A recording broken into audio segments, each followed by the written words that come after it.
No has tenido nada. Somos participantes en este reality. Sí, pero ya tú has disfrutado mucho. Yo no- Ahora es que Dios me dio esta oportunidad. Yo le tenía un Y tengo Ferrari. ese- Tú tienes que pasar primero por una Changán y después tú vas para el que Ferrari.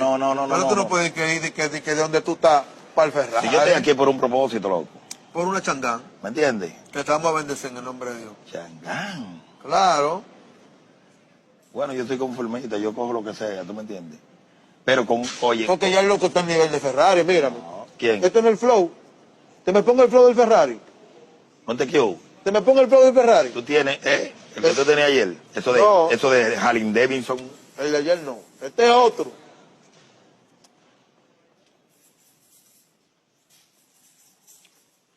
Está bien.